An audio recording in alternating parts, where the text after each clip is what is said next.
आज हम एक लिसनर के भेजे मटेरियल पे बात कर रहे हैं।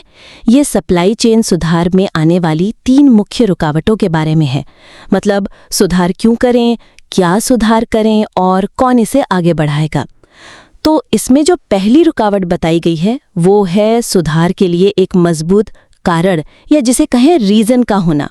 हाँ, मतलब ये कि जब तक कोई असली प्रॉब्लम सामने ना आए, जैसे कि मान लीजिए वेयरहाउस में जगह ही खत्म हो गई या कस्टमर सर्विस एकदम बिगड़ गई, तब तक कंपनियां अक्सर ना थोड़ा आराम से रहती हैं, कॉम्प्लेसेंट हो जाती हैं। बिल्कुल, ये कॉम्प्लेसेंसी वाला पॉइंट तो बहुत आम है, सही पकड़ा है। हाँ, लेकिन मेरा ख्याल है कि ये जो तीनों बाधाएं हैं, रीजन, नॉलेज और लीडरशिप, इनको जिस तरह से पेश किया गया है उसमें इनके आपसी कनेक्शन को और साफ दिखाया जा सकता है। अच्छा, कैसे? देखिए, अभी ये तीनों रुकावटें थोड़ी अलग थलग सी लगती हैं, जैसे कोई चेकलिस्ट हो, 1 2 3। हाँ, लिस्ट जैसी। हाँ, दिक्कत ये है कि इनके बीच का जो गहरा रिश्ता है ना, कि कैसे एक की कमी दूसरे पर सीधा असर डालती है, वो शायद पूरी तरह से उभर कर नहीं आ रहा है। मिसाल के तौर पर सोचिए, अगर लीडरशिप, जो तीसरी बाधा है, वही कमजोर है, तो क्या कंपनी वाकई में परफॉर्मेंस को नापने पर यानी नॉलेज वाले हिस्से पर ध्यान देगी? शायद नहीं।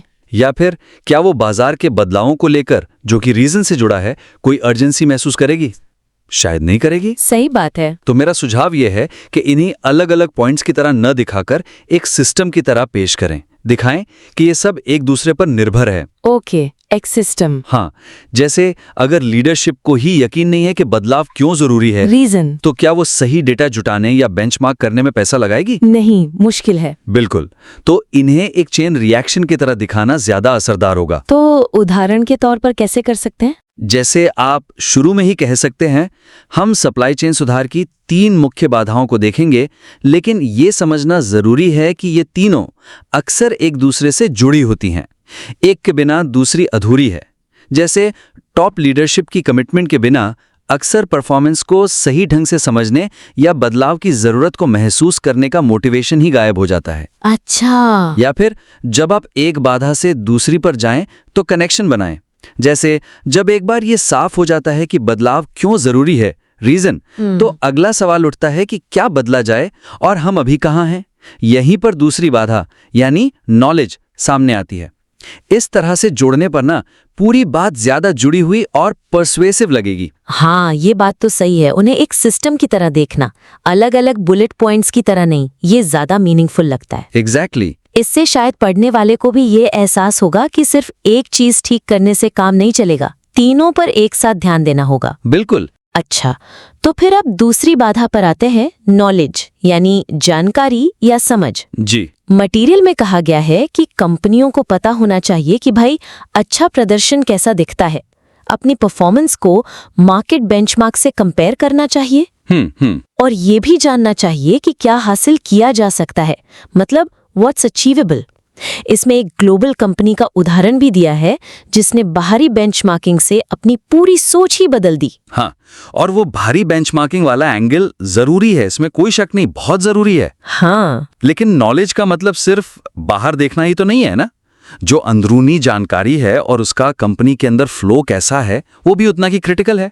और मुझे लगता है इस पहलू को यहाँ और उभारा जा सकता है। अच्छा, अंदरूनी जानकारी से आपका क्या मतलब है? देखिए, अभी जो उदाहरण हैं वो ज्यादातर दूसरी कंपनियों से तुलना करने पर फोकस करते हैं। ये इम्पोर्टेंट है, पर इससे ऐसा लग सकता है कि असली दिक्कत सिर्फ बाहर की जानकारी न होने में है, जबकि कई बार असली प्रॉब्लम अंदर होती है।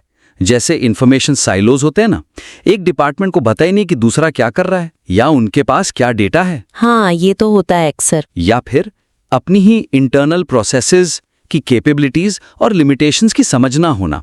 तो मेरा सुझाव ये है कि नॉलेज के दायरे को थोड़ा फैलाएं।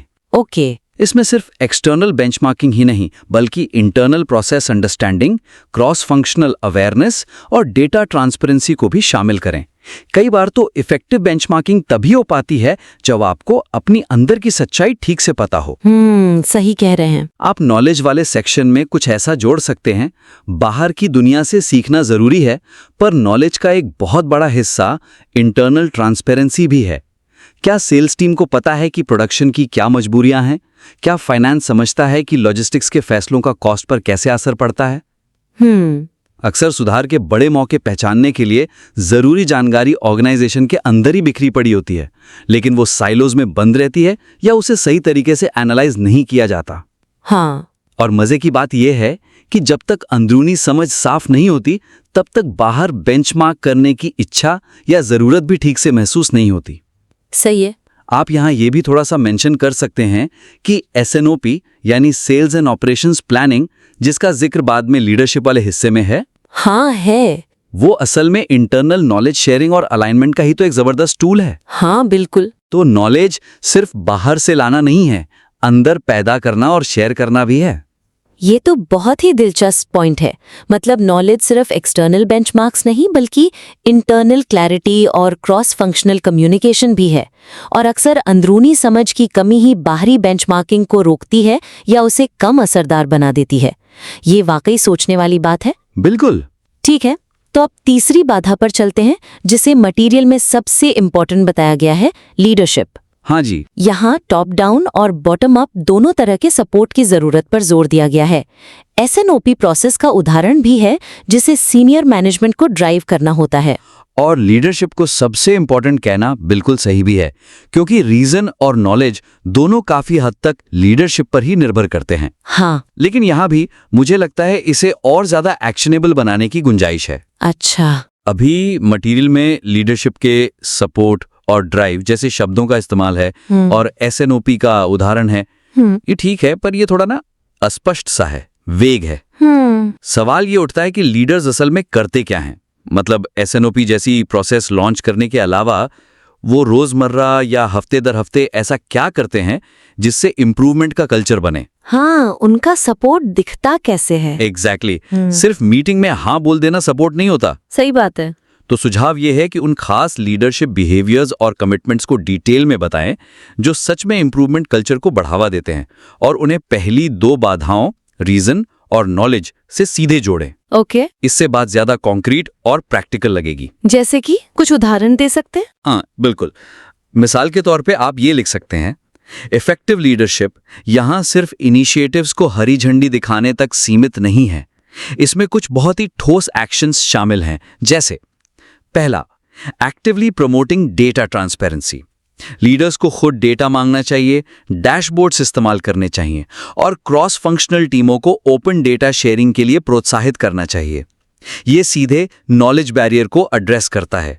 जब लीडर डेटा को अहमियत देगा तो पूरी ऑर्गेनाइजेशन देगी। ये जरूरी है। दूसरा, constantly asking how can we do better even when things seem fine. Leaders को कंप्लेसेंसी को चैलेंज करना चाहिए। जब सब ठीक चल रहा हो तब भी सवाल पूछना कि क्या हम मार्केट में बेस्ट हैं, क्या टेक्नोलॉजी बदल रही है, क्या कस्टमर की उम्मीदें बदल रही हैं। ये रीजन बैरियर को जिंदा रखता है। अच्छा, यानी हमेशा बेहतरी की गुंजाइश ढूंढना। बिल्कुल। तीसरा, allocating dedicated resources for improvement projects. Improvement मुफ्त में नहीं होता। लीडर्स को न सिर्फ बजट बल्कि लोगों का डेडिकेटेड टाइम भी देना होगा। ये मानना होगा कि इम्प्रूवमेंट रोजमर्रा की आग बुझाने से अलग एक जरूरी काम है। सही है, रिसोर्स के बिना तो कुछ नहीं होगा। चौथा, protecting change initiative teams from short term pressures. अक्सर क्या होता है कि इम्प्रूवमेंट प्रोजेक्ट्स रोजमर्रा के दबाव में पीछे रह जाते हैं। अच्छे लीडर्स इन टीमों को शील्ड करते हैं, उन्हें स्पेस देते हैं ताकि वो लॉन्ग टर्म गोल्स पे फोकस कर सकें। हाँ, ये बहुत होता है। और पांचवा, celebrating learning from failures not just successes. अगर लीडरशिप सिर्फ कामयाबी पर इनाम देगी और नाकामी पर सजा, तो कोई रिस्क नहीं लेगा, कोई नया आइडिया ट्राई नहीं करेगा। इंप्रूवमेंट कल्चर में एक्सपेरिमेंटेशन और सीखने को वैल्यू देना लीडरशिप का काम है। वाओ, ये तो लीडरशिप को बिल्कुल ऑपरेशनल लेवल पर ले आया। हाँ, मतलब सिर्फ विजन देना या मीटिंग चेयर करना नहीं, बल्कि डे टू डे काम में ऐसे बर्ताव दिखाना जिससे इम्प्रूवमेंट मुमकिन हो सके। बिल्कुल। डेटा मांगना, मुश्किल सवाल पूछना, रिसोर्सेज देना, टीम्स को प्रोटेक्ट करना और फेलियर को लर्निंग मानना, ये बातें लीडरशिप के रोल को बहुत क्लियर करती हैं। हाँ, यही कोशिश है। मुझे लगता है ये बदलाव रीडर को ये समझने में मदद करेंगे कि उनसे क्या उम्मीद की जाती है, चाहे वो खुद लीडर हो या अपनी लीडरशिप से ये उम्मीद कर रहे हो। एग्जैक्टली।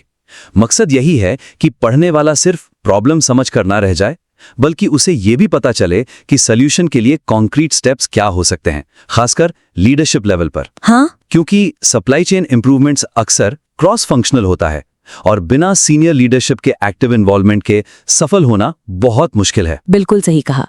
तो अगर हम आज की चर्चा को समराइज करें, हमने इस सप्लाई चेन सुधार वाले मटेरियल के लिए 3 मुख्य सुझाव दिए हैं। जी, पहला कि तीनों बाधाओं रीजन, नॉलेज और लीडरशिप को अलग-अलग देखने के बजाय उनके आपसी कनेक्शन और इंटरडिपेंडेंसी को मजबूती से दिखाएं, जैसे वो एक सिस्टम के हिस्से हों।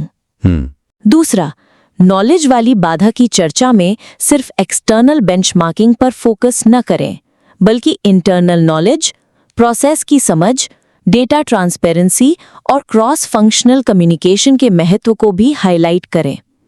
ये बताएं कि अंदरूनी समझ अक्सर बाहर देखने की पहली सीढ़ी होती है। सही।